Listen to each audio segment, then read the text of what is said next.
요한복음 11장입니다. 라자로가 죽다. 어떤 이가 병을 앓고 있었는데 그는 마리아와 그 언니 마르타가 사는 베타니아 마을의 라자로였다.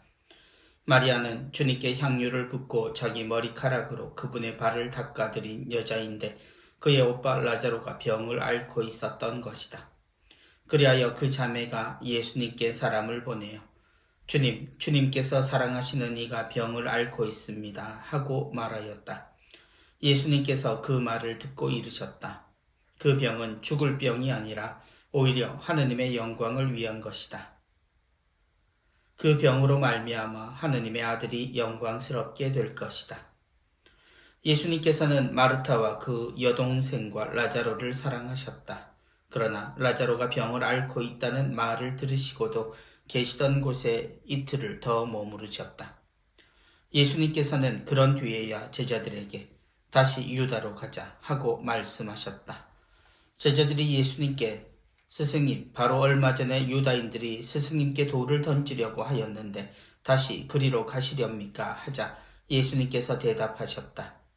낮은 12시간이나 되지 않느냐? 사람이 낮에 걸어다니면 이 세상의 빛을 보므로 어디에 걸려 넘어지지 않는다. 그러나 밤에 걸어다니면 그 사람 안에 빛이 없으므로 걸려 넘어진다. 이렇게 말씀하신 다음에 이어서 우리의 친구 라자로가 잠들었다. 내가 가서 그를 깨우겠다. 하고 그들에게 말씀하셨다. 그러자 제자들이 예수님께 주님, 그가 잠들었다면 곧 일어나겠지요 하였다. 예수님께서는 라자로가 죽었다고 하셨는데 제자들은 그냥 잠을 잔다고 말씀하시는 것으로 생각하였다. 그제야 예수님께서 그들에게 분명히 이르셨다. 라자로는 죽었다. 내가 거기에 없었으므로 너희가 믿게 될 터이니 나는 너희 때문에 기쁘다. 이제 라자로에게 가자. 그러자 쌍둥이라고 불리는 토마스가 동료 제자들에게 우리도 스승님과 함께 죽으러 갑시다 하고 말하였다. 부활이며 생명이신 예수님. 예수님께서 가서 보시니 라자로가 무덤에 묻힌 지 벌써 나흘이나 지나 있었다. 베타니아는 예루살렘에서 15스타디온쯤 되는 가까운 곳이어서 많은 유다인이 마르타와 마리아를 그 오빠 일 때문에 위로하러 와 있었다. 마르타는 예수님께서 오신다는 말을 듣고 그분을 맞으러 나가고 마리아는 그냥 집에 앉아 있었다. 마르타가 예수님께 말하였다. 주님께서 여기에 계셨더라면 제 오빠가 죽지 않았을 것입니다. 그러나 하느님께서는 주님께서 청하시는 것은 무엇이나 들어주신다는 것을 저는 지금도 알고 있습니다. 예수님께서 마르타에게 내 오빠는 다시 살아날 것이다 하시니 마르타가 마지막 날 부활 때의 오빠도 다시 살아나리라는 것을 알고 있습니다 하였다. 그러자 예수님께서 그에게 이르셨다. 나는 부활이요 생명이다. 나를 믿는 사람은 죽더라도 살고 또 살아서 나를 믿는 모든 사람은 영원히 죽지 않을 것이다. 너는 이것을 믿느냐? 마르타가 대답하였다. 예, 주님, 저는 주님께서 이 세상에 오시기로 되어 있는 메시아이시며 하느님의 아드님이심을 믿습니다. 눈물을 흘리시다. 이렇게 말하고 나서 마르타는 돌아가 자기 동생 마리아를 불러 스승님께서 오셨는데 너를 부르신다 하고 가만히 말하였다. 마리아는 이 말을 듣고 얼른 일어나 예수님께 갔다. 예수님께서는 마을로 들어가지 않으시고 마르타가 당신을 맞으러 나왔던 곳에 그냥 계셨다. 마리아와 함께 집에 있으면서 그를 위로하던 유다인들은 마리아가 급히 일어나 나가는 것을 보고 그를 따라갔다.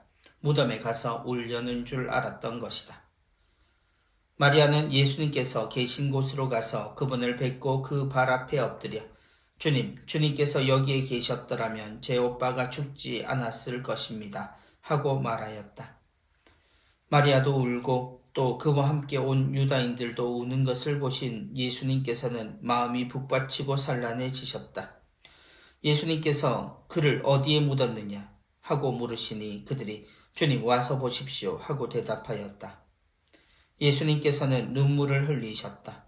그러자 유다인들이 보시오, 저분이 라자로를 얼마나 사랑하셨는지 하고 말하였다.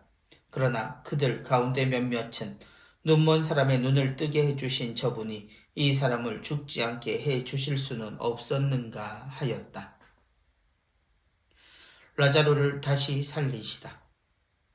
예수님께서는 다시 속이 북받치시어 무덤으로 가셨다. 무덤은 동굴인데 그 입구에 돌이 놓여 있었다. 예수님께서 돌을 치워라 하시니 죽은 사람의 누이 마르타가 주님, 죽은 지 나흘이나 되어 벌써 냄새가 납니다 하였다. 예수님께서 마르타에게 말씀하셨다. 내가 믿으면 하느님의 영광을 보리라고 내가 말하지 않았느냐. 그러자 사람들이 돌을 치웠다. 예수님께서는 하늘을 우러러 보시며 말씀하셨다. 아버지, 제 말씀을 들어주셨으니 아버지께 감사드립니다. 아버지께서 언제나 제 말씀을 들어주신다는 것을 저는 알고 있습니다. 그러나 이렇게 말씀드린 것은 여기 둘러선 군중이 아버지께서 저를 보내셨다는 것을 믿게 하려는 것입니다. 예수님께서는 이렇게 말씀하시고 나서 큰 소리로 외치셨다. 라자로야, 이리 나와라.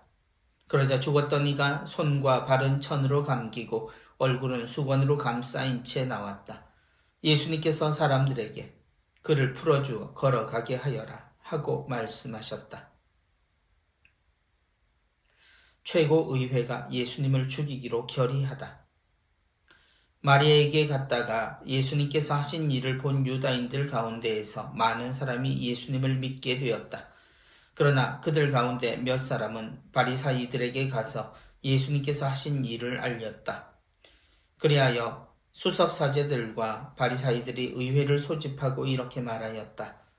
저 사람이 저렇게 많은 표징을 일으키고 있으니 우리가 어떻게 하면 좋겠소? 저 자를 그대로 내버려 두면 모두 그를 믿을 것이고 또 로마인들이 와서 우리의 이 거룩한 곳과 우리 민족을 짓밟고 말 것이요. 그들 가운데 한 사람으로서 그의 대사제인 카야파가 말하였다. 여러분은 아무것도 모르는군요. 온 민족이 멸망하는 것보다 한 사람이 백성을 위하여 죽는 것이 여러분에게 더 낫다는 사실을 여러분은 헤아리지 못하고 있어.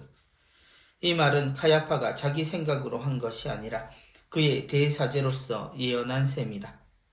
곧 예수님께서 민족을 위하여 돌아가시리라는 것과 이 민족만이 아니라 흩어져 있는 하느님의 자녀를 하나로 모으시려고 돌아가시리라는 것이다. 이렇게 하여 그날 그들은 예수님을 죽이기로 결의하였다. 그래서 예수님께서는 더 이상 유다인들 가운데로 드러나게 다니지 않으시고 그곳을 떠나 광야에 가까운 고장의 에프라임이라는 고을에 가시어 제자들과 함께 그곳에 머무르셨다. 유다인들의 파스카 축제가 가까워지자 많은 사람이 자신을 정결하게 하려고 파스카 축제 전에 시골에서 예루살렘으로 올라갔다. 그들은 예수님을 찾다가 성전 안에 모여 서서 서로 말하였다. 여러분은 어떻게 생각하시오? 그가 축제를 지내러 오지 않겠소? 수석사제들과 바리사이들은 예수님을 잡으려고 누구든지 예수님께서 계신 곳을 알면 신고하라는 명령을 내려두었다.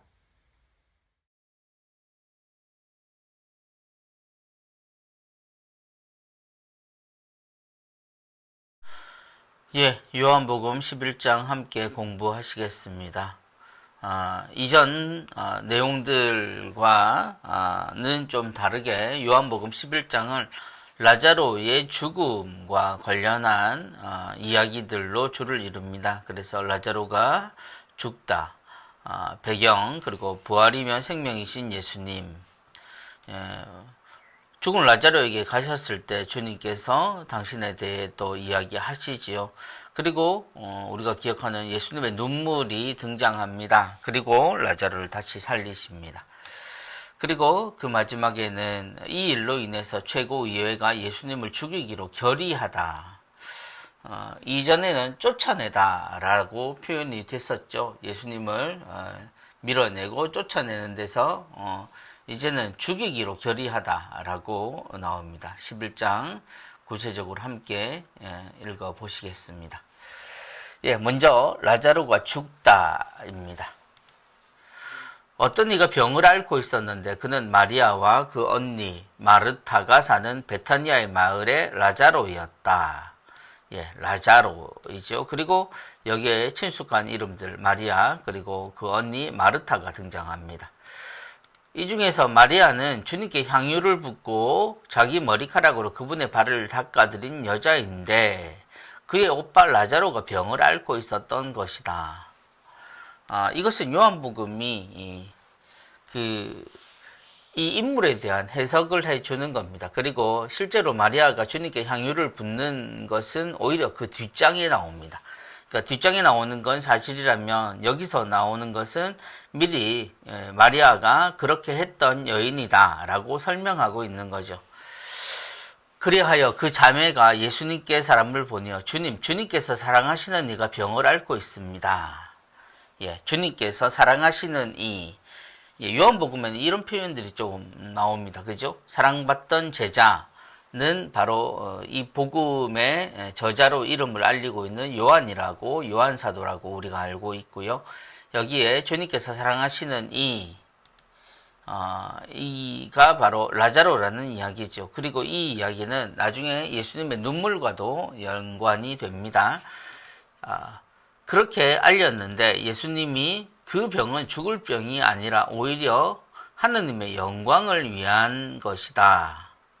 그 병으로 말미암아 하느님의 아들이 영광스럽게 될 것이다 라고 이야기를 하시죠. 죽을 병이 아니다 라는 이야기. 예수님께서는 마르타와 그 여동생과 라자로를 사랑하셨다. 이 관계를 다시 한번 설명해 줍니다. 그러나 라자로가 병을 앓고 있다는 말을 들으시고도 계시던 곳에서 이틀을 더 머무르셨다. 안 가셨다는 이야기죠. 예수님께서는 그런 뒤에야 제자들에게 다시 유다로 가자 하고 말씀하셨다. 제자들이 예수님께 스승님 바로 얼마 전에 유다인들이 스승님께 돌을 던지려고 하였는데 다시 그리로 가시렵니까? 이전 복음의 내용을 우리는 기억합니다. 예수님이 다시 유다로 가자라고 하신 건 바로 베타니아가 유다 근처에 있기 때문입니다. 그리고 유다는 예수님께 위험한 지역이 되어버렸기 때문입니다. 그러나 예수님께서 이야기하십니다.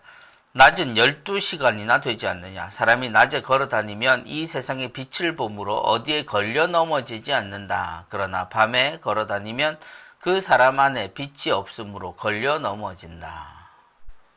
낮은 12시간이나 되지 않느냐라는 표현, 사람이 낮에 걸어 다니면 이 세상에 빛을 봄으로 어디에 걸려 넘어지지 않는다. 그래서 이 말씀이 그냥 어렵게도 들립니다만 우리가 알 수 있는 선에서 생각을 한다면 이것은 주님이 당신을 빛으로 늘 이야기하시는 것과 관련해서 이해할 수 있습니다. 그래서 아무리 위험한 곳이라 하더라도 그 낮 예수님이 계시는 곳, 또 예수님은 빛임으로 이 시간 주님이 계실 때 우리는 해야 할 일을 해야 한다라는 것, 그런 의지로도 받아들일 수 있겠습니다. 그러나 밤에 걸어다니면 그 사람 안에 빛이 없으므로 걸려 넘어진다. 주님이 계시지 않는 자리, 또 그 어둠이라는 게 또 세상의 모습에 대한 표현들도 있었으므로 하느님을 모르는 세상 안에서는 모두가 걸려 넘어지지만 그러나 주님이 계신 그 낮에는 아무도 걸려 넘어지지 않는다라는 말씀, 곧 예수님의 의지를 드러낸다라고도 볼 수 있겠습니다. 이렇게 말씀하신 다음에 이어서 우리의 친구 라자로가 잠들었다. 내가 가서 그를 깨우겠다. 잠들었다라는 표현은 주님께서 그는 죽을 병이 아니다라고 말씀하셨기 때문입니다. 그러자 제자들이 예수님께 주님 그가 잠들었다면 곧 일어나겠지요 라고 말하지만 예수님께서는 죽었다라고 이야기하신 건데 제자들은 잠을 잔다라고 잘못 이해했다라고 요한복음은 설명해 줍니다. 그제야 예수님께서 분명히 이르셨다. 라자로는 죽었다. 내가 거기에 없었으므로 너희가 믿게 될 터이니 나는 너희 때문에 기쁘다. 이제 라자로에게 가자. 주님은 라자로가 죽을 것을 알고 계셨다는 겁니다. 그리고 어떻게 보면 이틀을 더 머무르신 그 때문에 라자로가 죽었을지도 모르겠죠. 그래서 이것은 오히려 라자로를 통해서 하느님의 영광이 드러나는 것, 그것을 이미 알고 있었던 예수님께서 그 시기를 늦추신 것처럼 보이기도 합니다. 라자로는 죽었다. 죽을 병이 아니다라고 이야기하셨고 그는 잠들었다라고 이야기하셨는데 라자로는 죽었다라고 이야기하시는 것은 이 사건 자체가 이미 주님께서 이 일이 있을 것을 알고 계셨다는 것을 나타내 줍니다. 그러자 쌍둥이라고 불리는 토마스, 우리가 잘 아는 토마스입니다. 주님의 부활을 믿지 못했던 그 토마스가 동료 제자들에게 말합니다. 우리도 스승님과 함께 죽으러 갑시다. 이 표현은 유다로 향하시는 주님이 얼마나 위험하신가를 나타내는 것, 동시에 토마스의 원래 모습을 엿보게 합니다. 토마스가 의심으로 번복이 된 이런 사람이지만 사실 토마스는 굉장히 용기 있고 또 힘이 있었던 그런 제자로 보입니다. 우리도 스승님과 함께 죽으러 갑시다. 그는 이 길이 어떤 길인지 적어도 자신의 머릿속에는 생각하고 있었던 셈인 거죠. 예, 그런 모습입니다. 그렇게 해서 주님은 유다 땅을 향하게 되십니다. 부활이며 생명이신 예수님.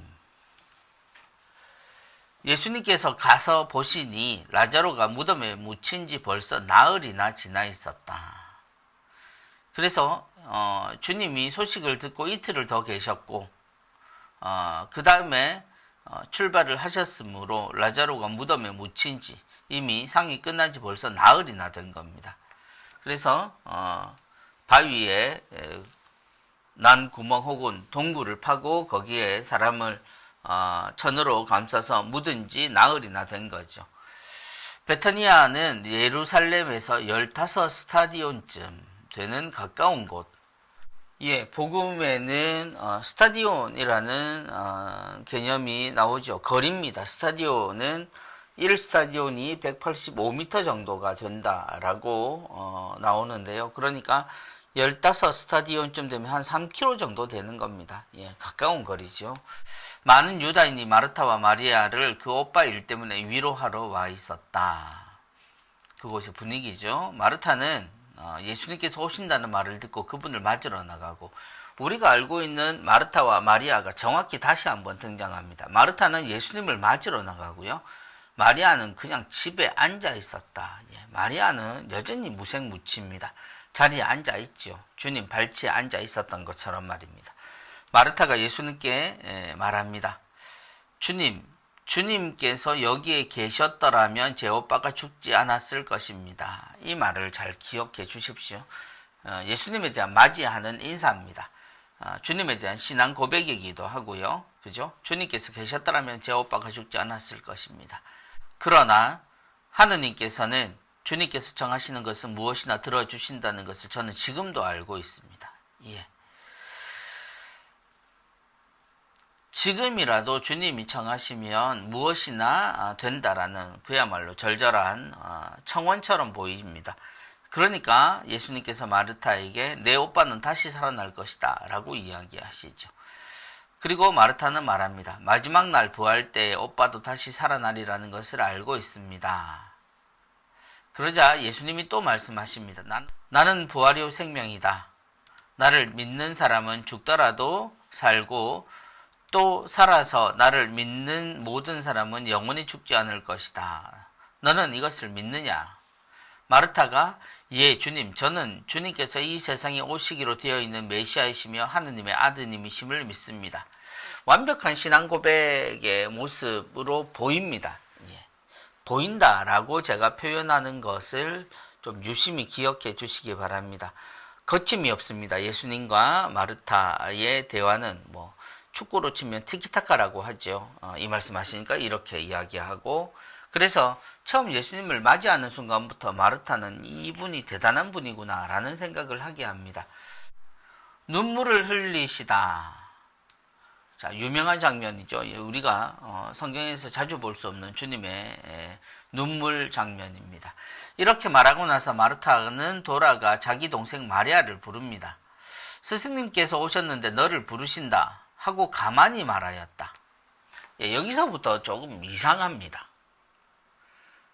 스승이 오셨고 기쁜 일이잖아요. 그리고 그 스승에게 마리아 역시 사랑받는 존재였기 때문에 그래서 이렇게 이야기하지만 사실 가만히 말하였다라는 표현이 좀 내심 걸렸습니다. 예전부터. 왜냐하면 가만히 말할 리가 없잖아요. 지금 오빠가 다시 살아날 텐데 너무 차분하게, 그리고 그 내용이 주님께서 오빠를 살려주신다가 아니라 스승님께서 오셨는데 너를 부르신다라고 이야기합니다. 그러자 마리아는 이 말을 듣고 얼른 일어나 예수님께 가지요. 마리아에게도 예수님은 각별한 분이었기 때문입니다. 예수님께서는 마을로 들어가지 않으시고 마르타가 당신을 맞으러 나왔던 곳에 그냥 계셨습니다.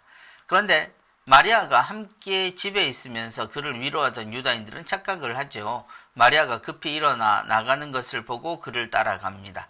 무덤에 가서 울려는 줄 알았던 겁니다. 그런데 마리아의 행선지는 무덤이 아니라 예수님이었죠.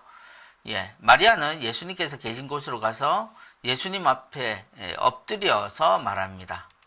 자, 주님께서 여기에 계셨더라면 제 오빠가 죽지 않았을 것입니다. 이 말을 우리는 이미 들어봤죠. 마르타가 주님이 오셨을 때 했던 이야기입니다. 그야말로 토시 하나 빠지지 않고 똑같은 이야기로 주님께 인사합니다. 주님께서 여기에 계셨더라면 제 오빠가 죽지 않았을 것입니다. 왜 마리아는 이렇게 이야기했을까요?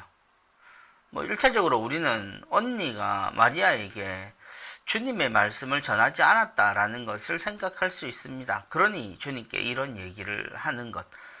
혹은 이것저것도 없이 당연히 마리아가 주님께 너무 반가워서 자신의 가슴 아픔을 이야기했다라고 생각하는 것도 틀린 말은 아니겠죠. 어쨌건 복음 전체를 알고 보면 조금 이상해 보인다는 저 혼자만의 이야기입니다. 그런데 그때 마리아도 울고 또 그와 함께 온 유다인들도 우는 것을 보신 예수님께서는 마음이 북받치고 산란해지셨다라고 그 배경이 나옵니다. 그리고 우리는 주님께서 곧 오실 거라는 걸 알죠. 그래서 예수님께서 그를 어디에 묻었느냐 하고 물으시니 그들이 주님 와서 보십시오 하고 대답하였다. 이제 주님을 정말 모두가 함께 맞아들이는 거죠. 마리아까지 해서요. 그래서 예수님께서는 눈물을 흘리십니다. 유다인들이 말합니다. 보시오, 저분이 라자로를 얼마나 사랑하셨는지. 자, 사랑하는 이라는 표현이 나왔죠. 라자로를 사랑했다. 거기에서 우리는 예수님이 눈물을 흘리셨다로 연결을 시킵니다. 그러나 그들 가운데 몇몇은 눈먼 사람의 눈을 뜨게 해주신 저분이 이 사람을 죽지 않게 해주실 수는 없었는가 하였다. 여전히 복음 속에는 생생한 사람들의 반응들이 등장합니다. 모두가 다 동의하고 모두가 다 좋아하지는 않는 세상인 거죠. 당연히 주님에게 이러한 이야기들은 하면 한다고 뭐라 하고, 하는데 왜 그것밖에 못하느냐라고 지금 이야기하는 거죠. 조롱에 섞인 이야기이지만 안타까움의 이야기이기도 합니다. 어쨌건 눈물을 흘리시는 주님의 모습이 등장을 했습니다. 주님의 눈물에 대해서 우리는 주님이 사랑하시는 이를 위한 눈물이라고 아직도 생각을 합니다. 라자로를 다시 살리시다. 이제 본격적으로 라자로를 살리시는 그런 모습이 등장하죠. 예수님께서는 다시 속이 북받치시어 무덤으로 가십니다. 무덤은 동굴인데 그 입구에 돌이 놓여 있습니다. 예수님께서 돌을 치워라 하십니다. 자, 그런데 사건이 벌어집니다. 죽은 사람의 누이 마르타가 말합니다. 주님, 죽은 지 나흘이나 되어 벌써 냄새가 납니다. 마르타는 오빠를 살리시겠다는 예수님의 말씀을 가장 먼저 들은 사람이고 거기에 대한 신앙을 고백했고 주님이라는 생생한 그 큰 목소리를 우리는 모두 기억하는데 그녀가 주님 앞에서 말합니다. 돌을 치워라 하시니 주님 죽은 지 나흘이나 되어 벌써 냄새가 납니다. 자, 우리는 생각해 봐야 합니다. 분명히 믿는다라고 이야기했는데 돌을 치워라 라고 하니까 벌써 냄새가 납니다 라고 말하는 것. 그러자 예수님께서 마르타에게 이렇게 이야기하시죠. 내가 믿으면 하느님의 영광을 보리라고 내가 말하지 않았느냐. 예수님이 다그치시는 겁니다. 북받치시어라는 단어가 2번 등장하는데요. 이 북받치는 모습 자체에서 예수님의 마음이 단순히 슬퍼서 우신 건 아닐 수도 있다라는 생각이 드는 겁니다. 왜냐하면 마르타에게 주님이 하신 이야기는 왜 믿지 않느냐라는 이야기거든요. 내가 믿으면 이라는 조건문이잖아요. 하느님의 영광을 보게 될 텐데, 그리고 그녀는 믿는다라고 이야기했는데, 그래서 결국 사람들이 돌을 치우고 예수님이 라자루를 살리시는 장면이 나오죠. 아버지, 제 말씀을 들어주셨으니 아버지께 감사드립니다. 아버지께서 언제나 제 말씀을 들어주신다는 것을 저는 알고 있습니다. 그러나 이렇게 말씀드린 것은 여기 둘러선 군중이 아버지께서 저를 보내셨다는 것을 믿게 하려는 것입니다. 예수님은 이미 라자로를 살리실 것이다 라는 것을 알고 계셨고, 그러나 이 기도와 이 이야기는 바로 여기에 둘러선 사람들이 이 모든 일이 하느님 아버지께서 하신 일이고, 그 아버지가 예수님을 보내셨음에 대한 또 하나의 증거임을 이야기하시는 셈인 거죠. 그리고 큰 소리로 이야기하십니다. 라자로야, 이리 나와라. 기적의 이야기이죠. 그러자 죽었던 이가 손과 발은 천으로 감기고 얼굴은 수건으로 감싸인 채 나왔다. 이것이 죽은 사람의 장사된 모습입니다. 이는 또한 나중에 예수님께서 돌아가셨을 때도 마찬가지인 거죠. 예수님께서 사람들에게 글을 풀어주어 걸어가게 하여라. 자, 우리는 보이는 것, 그리고 우리가 이해하는 것으로 주님을 봐야 합니다만, 이 이야기는 저에게는 굉장히 충격이었습니다. 어떻게 보면 주님께서 사랑하신 사람들이라고 대표적으로 나와 있는 라자로, 마리아, 마르타, 이 세 남매의 모습을 보면서 말입니다. 분명 주님도 사랑하셨고 주님을 사랑하는 이들입니다. 그런데 라자로의 죽음을 통해서 드러난 것은 주님께서 결국 라자로를 살리실 때 주님의 뜻을 알아들은 사람이 아무도 없다는 겁니다. 모습은 마르타가 주님의 이야기를 온통 듣지만 마르타는 신앙한다라는 것이 진정한 의미가 무엇인지에 대해서 잘 모르는 모양입니다. 많이 알고 있고 많이 배웠고 많이 외우고 있습니다. 주님께 어떻게 말해야 될지도 알고 예도 잘 지키고 또 대답도 잘합니다.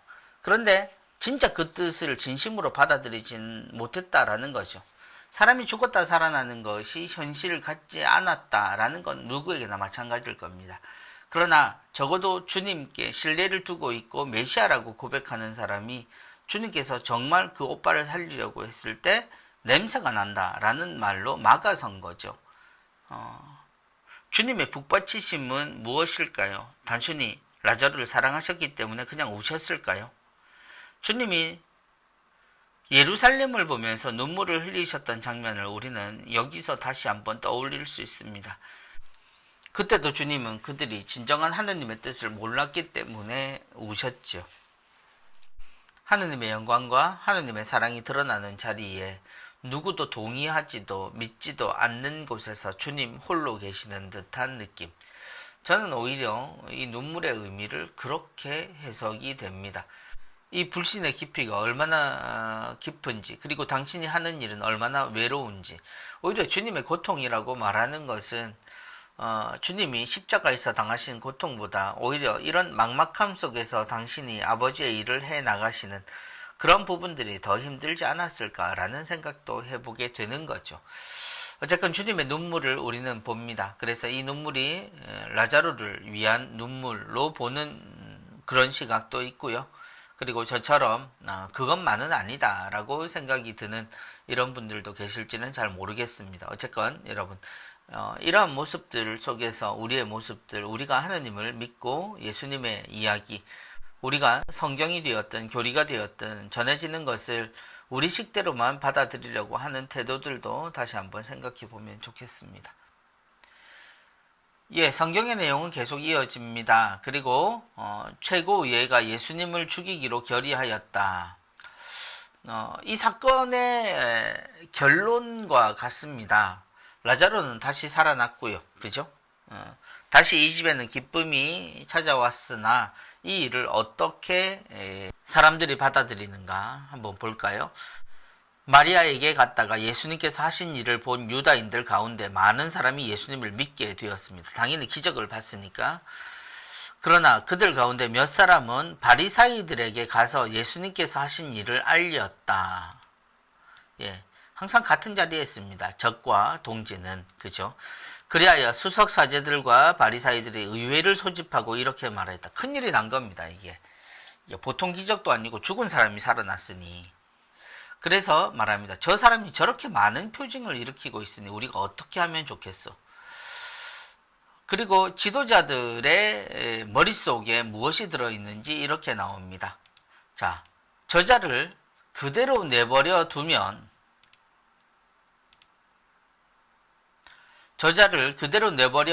모두 그를 믿을 것이고 또 로마인들이 와서 우리의 이 거룩한 곳과 우리 민족을 짓밟고 말 것이요. 이중의 고민이 생긴 겁니다. 근데 이 이중의 고민이 이거다 저거다가 아니라 겹쳐 있죠. 중복된 고민입니다. 첫 번째는 모두 그를 믿을 것이고 자신들의 말을 믿어왔던 이들이 모두 관심사를 예수한테로 돌릴 거라는 겁니다. 그러니까 다 나를 따르고 나의 말에 싫어도 좋아도 이렇게 따라와야 됐던 그 사람들이 이제 저렇게 되면 저 사람을 따를 것이 아닌가. 내적인 고민에 또 외적인 불안 요소가 나오죠. 로마인들이 와서 우리의 이 거룩한 것과 우리 민족을 짓밟고 말 것이요. 군중의 시위처럼 이러한 조짐이 일어나면 분명히 우리를 박해할 것이고 책임자인 우리가 무사할 리가 없다라고 생각을 하는 겁니다. 예. 정작 예수 그리스도가 무엇을 이야기하려고 하는지, 왜 이런 일이 일어나는지 하느님 안에 묻는 것이 아니라 이것은 그야말로 정치적인 판단들인 겁니다. 그러니까 이게 수석 사제들과 바리사이들이잖아요. 그러니까 종교 지도자와 또 그 나라의 전통을 지켜오는 그 지도자들이 모여가지고 하는 이야기가 자신들의 안위를 이야기하는 겁니다. 예, 별반 다르지 않아 보이는 씁쓸한 장면입니다. 그들 가운데 한 사람으로서 그의 대사제인 카야파가 이야기합니다. 멋진 말입니다. 예, 그들이 듣기에는 아주 멋진 말인데요. 들어보십시오. 여러분은 아무것도 모르는군요. 온 민족이 멸망하는 것보다 한 사람이 백성을 위하여 죽는 것이 여러분에게 더 낫다는 사실을 여러분은 헤아리지 못하고 있어. 예, 이게 마치 독립운동을 하던 분이 나 자신을 산화하여 민족의 독립을 위해서 혹은 나라를 위해서 백성들을 위해서 이렇게 나는 사라져도 좋습니다 라고 선언하는 이야기로 듣는다면 참 멋진 이야기로도 들립니다. 그런데 그의 대사제인 가야파는 그런 이야기를 하면서 한 사람을 죽이기 위해서 이 얘기를 하는 겁니다. 생각을 좀 해봐라. 그러면 그 하나만 죽이면 되지 않느냐. 사실 저는 라자로의 죽음과 소생의 이야기를 들으면서 오히려 카야파의 이 이야기가 더 생생하게 들려왔습니다. 아무도 믿지 않는데 당신 홀로 하느님의 뜻을 실천하는 주님. 그래서 카야파는 그 상황을 이렇게 표현한 건 아닐까요? 예수만 죽이면 끝나지 않느냐 생각해 보라는 겁니다. 왜 우리 모두가 불안할 거라고 생각하는가? 그 하나만 없애면 되는데. 그야말로 지도자만 할 수 있는 아주 폭력적인 생각과 발상인 거죠. 이 말은 카야파가 자기 생각으로 한 것이 아니라 그의 대사제로서 예언한 셈이다. 그래서 더 큰 문제가 있는 겁니다. 한 사람이 그렇게 나쁜 생각을 한 게 아니라 이 사람이 그의 대사제인 정점에 있는 사람으로서 말을 했기 때문에 그 무게가 있는 겁니다. 이게 지나다니는 사람들이나 혹은 말 섞기 좋아하는 사람들이 누군가 저 사람 좀 없었으면 좋겠다. 눈에 가시처럼 여겨진다 라고 하는 험담 수준이 아니라 그것을 실제로 죽일 수 있는 사람이니 한 사람을 죽일 수 있는 결정을 할 수 있는 그 자리에 있는 사람의 생각이라는 게 이게 굉장히 중요하다는 겁니다. 곧 예수님께서 민족을 위하여 돌아가시리라는 것과 이 민족만이 아니라 흩어져 있는 하느님의 자녀들을 하나로 모으시려고 돌아가시리라는 것이다. 이게 요한복음이 내린 해석인 거죠. 어쩌면 이 가야파의 이야기는 예수님의 죽음에 대한 의미를 여러모로 이야기해 준 게 아닌가라고 이야기하는 겁니다. 그러나 사실 이것은 또한 이렇게 볼 수 있는 거죠. 이렇게 하여 그날 그들은 예수님을 죽이기로 결의하였다. 한 사람을 소생시켰고 하느님의 뜻, 하느님의 은총이 드러났는데 그야말로 선한 일의 최고의 가치를 우리가 본 건데, 그러나 그 이후로 그 사람을 죽이려 한다는 겁니다. 그것도 하느님의 백성, 그 백성의 지도자들이 말입니다. 상황이 이렇게 되니까 결론은 이렇게 되죠. 예수님께서는 더 이상 유다인들 가운데로 드러나게 다니지 않으시고 그곳을 떠나 광야에서 가까운 고장의 에프라임이라는 고을에 가시어 제자들과 함께 그곳에 머무르셨다. 사람을 살리고 칭송을 받는 것도 모자라서 쫓겨난 거죠. 그리고 스스로 물러나시는 주님입니다.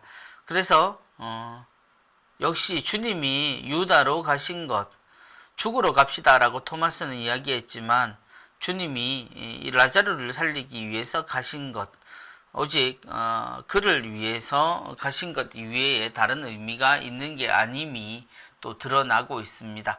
유다인들의 파스카 축제가 가까워지자 이 말은 뭐겠습니까? 유다인들은 파스카 축제 때 예루살렘으로 다시 가야 합니다.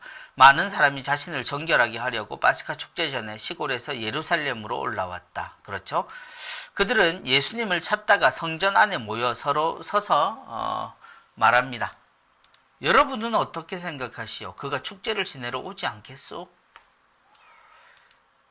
근데 배경이 이렇죠. 수석사제들과 바리사이들은 예수님을 잡으려고 누구든지 예수님께서 계신 곳을 알면 신고하라는 명령을 내려두었다. 하느님의 뜻이 하느님의 백성 사이에 이렇게 덩그러니 놓여 있습니다. 하느님 또 하느님의 말씀은 글로만 존재해야 하고 누군가 지도자의 입에만 존재해야지 실제로 존재할 수 없다라는 겁니다. 물론 사람들은 우리에게 주님께서 함께 계실 때 그분에게 환호했지만 그조차도 눈에 보이는 표징 때문이라는 걸 주님은 알고 계셨습니다. 우리가 어떻게 해야 하느님 아버지의 뜻을 정말 이해하고 살아갈 수 있을지 주님의 고민은 그것이 더 깊은 고민이었을 겁니다. 그렇게 좋은 일을 하면 할수록 위험해져 버리는 예수님의 모습. 그분이 만약 지도자였으면 상황은 달랐겠지요. 능력자라는 것이 힘을 가지지 못하면 이런 일도 당하는구나 라는 그 정반대의 이상한 교훈이 되기도 합니다만 씁쓸하기만 합니다. 자, 11장 함께 보셨고요. 11장에 관련한 문제 함께 풀어보시겠습니다.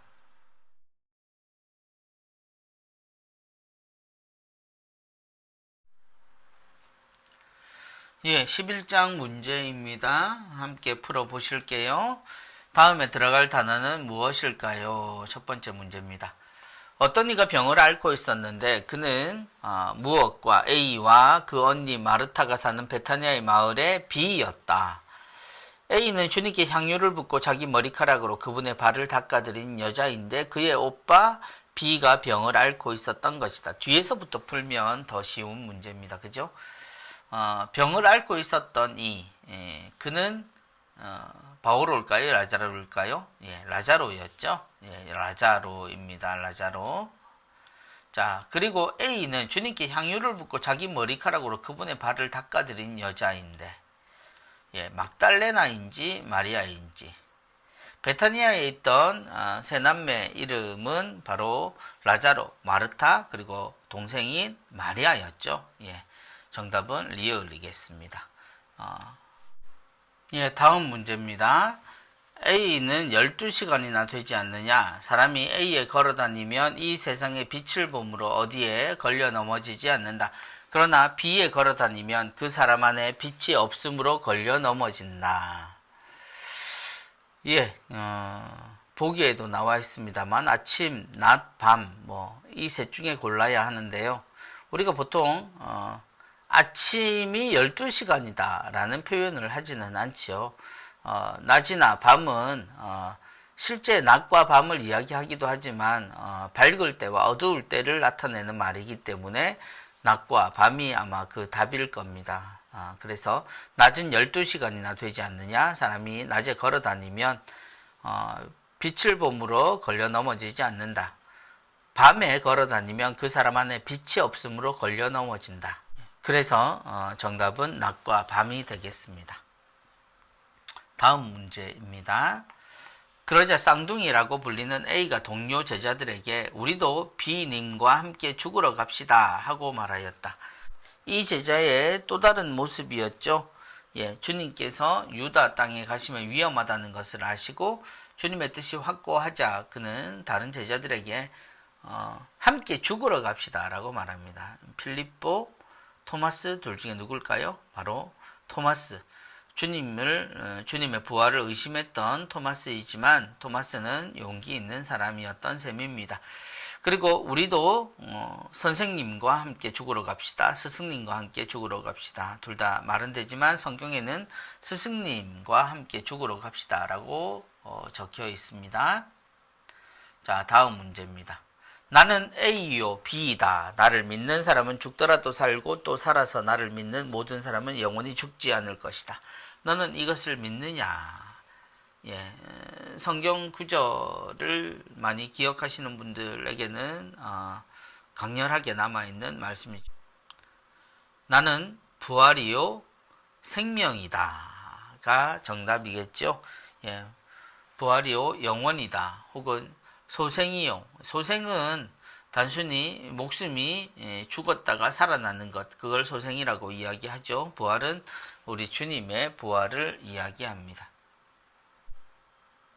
다음 문제입니다. 예수님께서 A를 흘리셨다. 보시오, 저분이 라자로를 얼마나 비하셨는지. 이건 뭐 그렇게 어렵지 않은 문제죠. 우리가 성경에서 보기 참 힘든 장면입니다만 예수님께서 땀을 흘리시는, 눈물을 흘리시는 장면이죠. 그리고 그 이유는 라자로를 예뻐하셨다 보다는 사랑하셨다가 더 맞는 말이겠죠. 그래서 눈물을 흘리시고 사랑하셨는지 2번입니다. 그리고 다음 문제. 예수님께서 돌을 치워라 하시니 죽은 사람의 누이 A가 주님 죽은 지 나흘이나 돼요. 벌써 비가 납니다 하였다. 충격적인 이야기였습니다. 돌을 치워라 라고 주님이 이야기하시자 그 앞을 다른 사람도 아닌 누이 이 사람이 막아섭니다. 마리아, 마르타 모두 누이이지만 여기서 등장하는 인물은 마르타였고요. 죽은 지 나흘이나 되어 나는 것은 연기가 아니라 냄새였죠. 다음 문제입니다. 여러분은 아무것도 모르는군요. 온 민족이 A 하는 것보다 한 사람이 B를 위하여 죽는 것이 여러분에게 더 낫다는 사실을 여러분은 헤아리지 못하고 있어. 그의 대사제였던 가야파가 했던 말입니다. 대사제로서 예언을 한 셈이라고 요한복음은 이야기하고 있죠. 그래서 예수님을 그대로 두면 모두가 예수님을 믿을 것이고 또 로마에게 박해를 당할 것이 아닌가 하고 지도자들이 걱정을 할 때 나온 이야기입니다. 그래서 여러분은 아무것도 모르는군요. 온 민족이 멸망하는 것보다 한 사람이 백성을 위하여 죽는 것이 여러분에게 더 낫다는 사실을 여러분은 헤아리지 못하고 있어. 이 이야기 잘 기억하시면 좋겠습니다. 다음 단답형 문제입니다. 다음에 들어갈 말을 적으세요. 그 병은 죽을 병이 아니라 오히려 하느님의 이것을 위한 것이다. 그 병으로 말미암아 하느님의 아들이 이렇게 될 것이다. 예수님이 하신 이야기죠. 예수님이 라자로가 죽을 병이 아니다 하셨고 잠들었다라고 하시자 이렇게 이야기를 합니다. 그러자 예수님께서 직접적으로 그가 죽었다라는 표현을 하시죠. 그리고 여기에 들어갈 말은 하느님의 영광을 위한 것이다 이죠. 또한 이것이 하느님 아들이 영광스럽게 될 것임을 주님은 이야기하셨습니다. 다음 문제요. 그러나 라자로가 병을 앓고 있다는 말을 들으시고도 계시던 곳에서 주님이 얼마를 더 머무르셨죠? 하루, 이틀, 사흘, 나흘, 이틀을 더 머무르셨다. 라는 것을 우리는 알고 있습니다. 다음 문제입니다. 많은 유다인이 마르타와 이 사람을 그 오빠 일 때문에 위로하러 와 있었다. 마르타는 예수님께서 오신다는 말을 듣고 그분을 맞으러 나가고 이 사람은 그냥 집에 앉아 있었다. 마르타의 누이이자 우리가 잘 아는 인물입니다. 그죠? 마르타와 마리아이죠. 마리아는 그냥 집에 앉아 있었다. 다음 문제입니다. 마리아도 울고 또 그와 함께 온 유다인도 우는 것을 보신 예수님께서는 마음이 이렇고 산란해지셨다. 예수님께서는 다시 속이 이러시어 무덤으로 가셨다. 여기에 등장하는 말은 사실 단어로 표현하긴 그렇습니다만 북받치시고 북받치시여 북받치겠죠. 북받치. 이게 문제로 내고 단어로 표현하기에는 그렇게 적절치 못합니다만 그럼에도 불구하고 함께 그 예수님의 마음을 나눠보자고 문제를 내본 겁니다. 마음이 북받치고 북받치시여 북받치가 답입니다. 북받치다. 그죠? 그래서 예수님의 그 눈물의 의미를 다 함께 고민해 보셨으면 좋겠습니다. 다음 문제입니다. 예수님께서 이것을 치워라 하시니 그러자 사람들이 이것을 치웠다. 무덤을 막고 있던 거죠. 그리고 이 무덤을 이것으로 막아서 장사를 지내는 이스라엘의 모습을 볼 수 있습니다. 바로 돌입니다. 예수님께서 돌을 치워라 하시니 그러자 사람들이 돌을 치웠다. 그리고 마지막 문제 보겠습니다. 그리하여 그들과 바리사이들이 이 의회를 소집하고 이렇게 말하였다. 이 사람들과 바리사이들은 예수님을 잡으려고 누구든지 예수님께서 계신 곳을 알면 신고하라고 명령을 내려두었다. 바리사이와 같이 예수님을 잡을 수 있었던 사람, 지도자들 중에 한 부류겠죠. 누구일까요? 바로 수석사제들입니다. 수석사제들과 바리사이들이 의회를 소집하고 주님의 죽음을 결의하고 또 주님을 잡으려고 누구든지 예수님이 계신 곳을 알면 신고하라고 명령을 해둔 겁니다. 11장 그렇게 길지 않은 내용입니다만 우리가 생각할 것은 오히려 더 많은 것 같습니다. 라자로의 죽음에서 비롯된 이 사건들, 많은 생각들을 좀 함께 나누시고 또 묵상하시면 좋겠습니다. 자, 12장에서 뵙겠습니다. 오늘도 수고하셨습니다.